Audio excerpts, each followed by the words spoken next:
Kababayan, in the past, dinadownplay ng ating Pangulong Bongbong yung mga reports ng destabilization. Pero ngayon, ina-acknowledge na mismo ng ating Pangulong Bongbong Marcos ang presence po ng destabilization sa kanyang administrasyon. Bakit niya, Mr. Maravillas, ganon yung naging speech ng ating Pangulong Bongbong? Ito, reading ko lang po.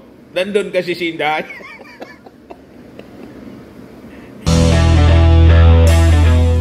Ito naman po yung bago naming product na binibenta online. Eye Glow Serum, whitening po siya. Tingnan ninyo yung epekto sa aking anak na architect before and now. Yung mga inquiries po ninyo, dumiretso na lang kayo sa kanyang Facebook account, Riz Maravillas. Binanatan mga kababayan ng ating Pangulong BBM. Yung mga destabilizers sa kanyang speech mga kababayan doon sa graduation ng mga cadets ng Philippine Military Academy. Ganon ba niya, Mr. Maravillas? Ganon nga po, matapang yung banat ng ating Pangulong Bongbong. Pero niya, Mr. Maravillas, di ba nandun yung anak ng destabilizer?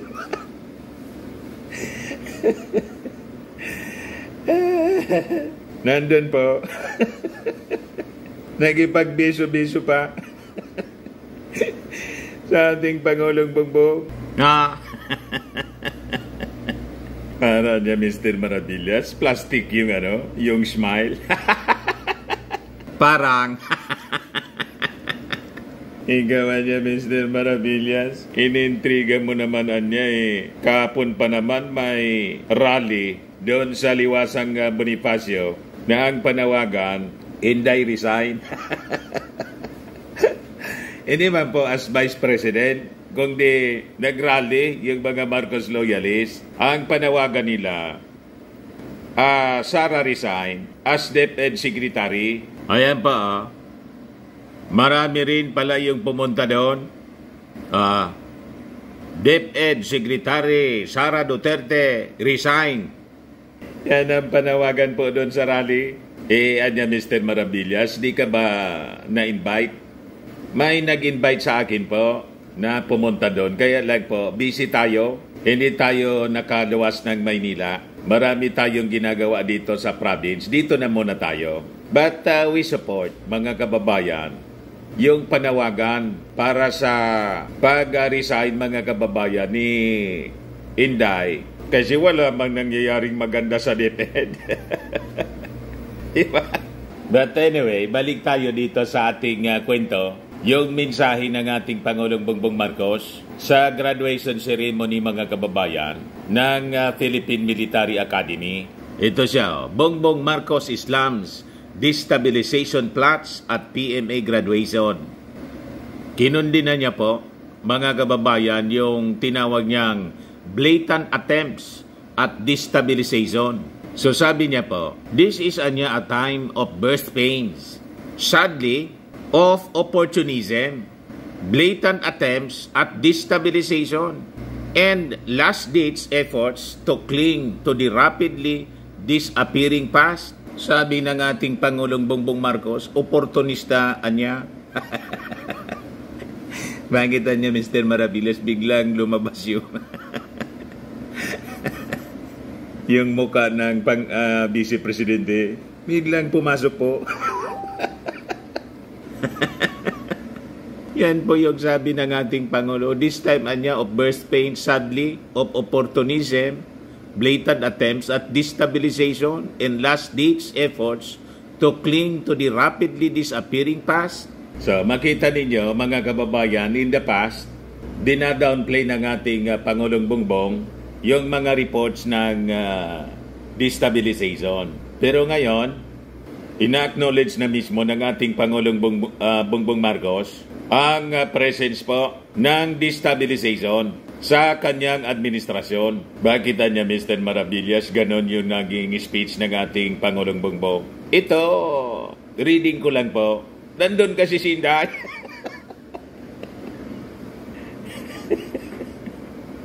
Kaya diretso na mga kababayan na sinabi ng ating Pangulong Bongbong Marcos. Sinabi na mismo sa pagmumukha. Yan ang ating Pangulong Bongbong. Pakinggan natin yung kanyang speech, mga kababayan.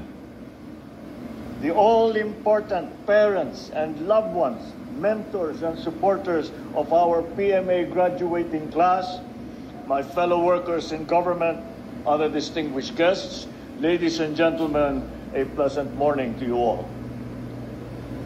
Today, I extend my congratulations to the 278 strong graduating cadets of the Philippine Military Academy's Bagong Sinag class of 2024. We are proud to see you parade as cadets for the last time. I'm pleased that this batch has produced female cadets who have standing performance, many of whom proudly swarm the elusive list of top 10 performers and special awardees. Let us all congratulate this year's valedictorian, Cadet First Class Janet B. Elumba, a proud daughter of Surigao City. I share with your parents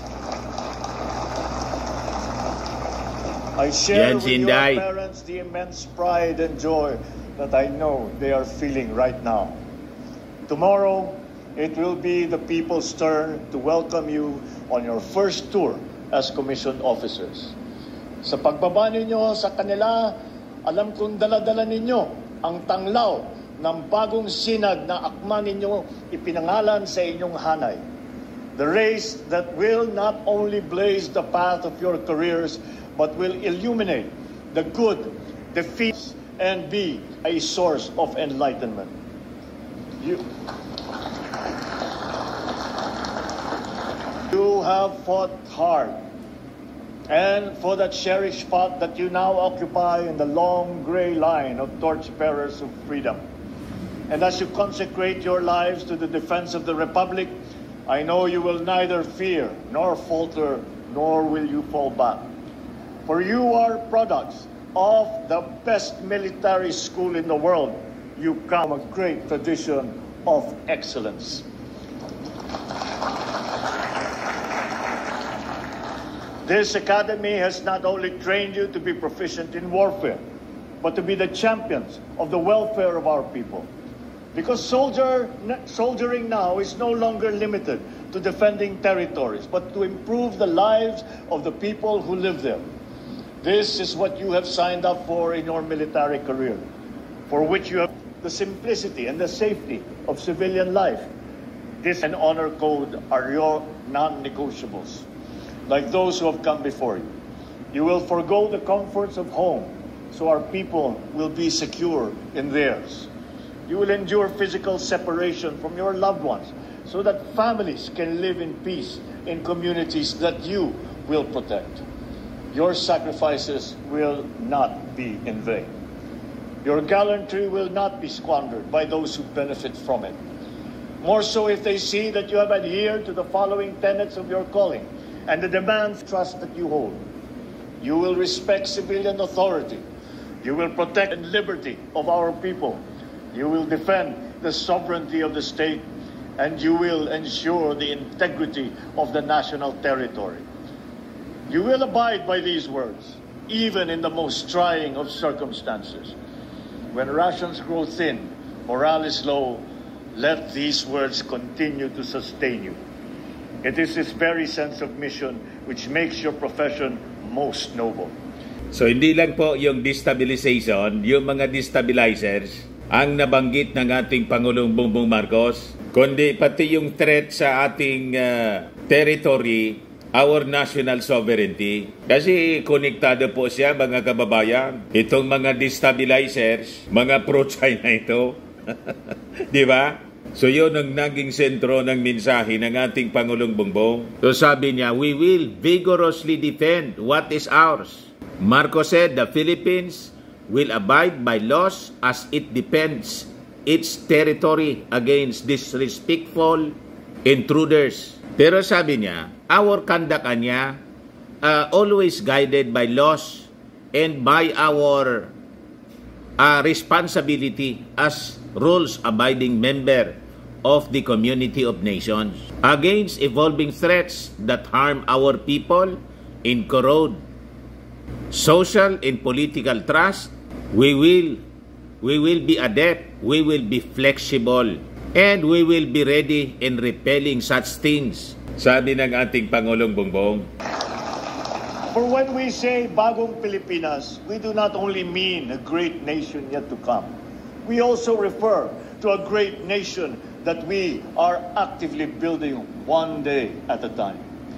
Bagong Pilipinas is now being slowly born.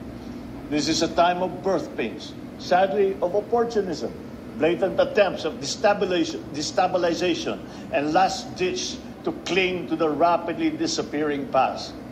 But we must be resolute. We must hold on. We cannot turn back. The people can see and feel the progress and peace which we have worked on for the past 2 years.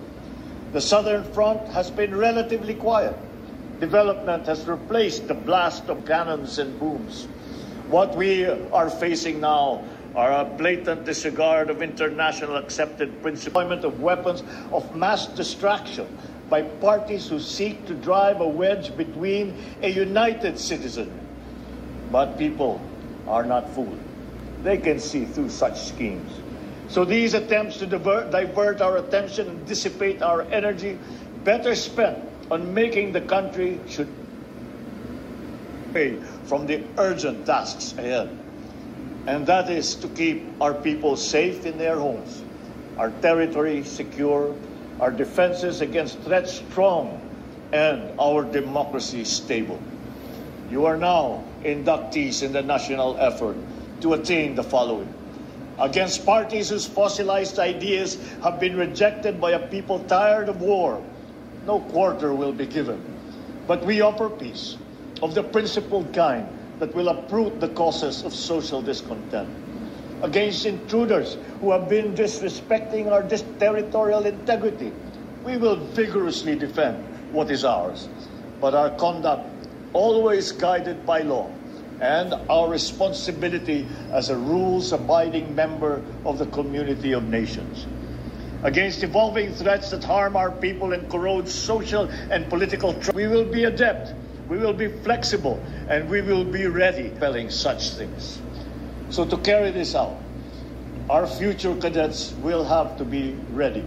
To the PMA instructors, I recognize your hard work in providing responsive military education and ensuring that our cadets are equipped to become worthy protectors of our state. The PMA has long been a reliable institution in nation building. However, it needs to step up and take on the task of ensuring that the next generation of leaders in the country are ready for the emerging and future challenges. So I direct the DND and the AFP leadership to the PMA curriculum to ensure that our cadets will be with the 21st century skills necessary to counter conventional and asymmetric threats. In the digital battlefield, a clear vision for truth, integrity, and patriotism are necessary tools to combat attempts at disinformation and infiltration. And to all the members of the AFP, be assured that this government has a continued assurance in improving the welfare and morale of our uniformed officials and personnel, of course, to include your respective families. Kaisa ang lakas ng bagong sinag, sama-sama tayong maglalakbay tungo sa inaasam na mas mapayapa at maunlad na bagong Pilipinas. Once again, a snappy salute to the brave men and women of the Bagong Sinag class of 2024. Mabuhay ang Philippine Military Academy, mabuhay ang Republika ng Pilipinas. So yun po mga kababayan, yung matapang na naging mensahe ng ating Pangulong Bongbong Marcos. We will defend. We will vigorously defend what is ours. Sabi ko sa inyo, yan ang totoong matapang na leader. So yan man lang po mga kababayan, yung short video natin. Ako po si Dante Maravillas. Bye-bye po. God bless.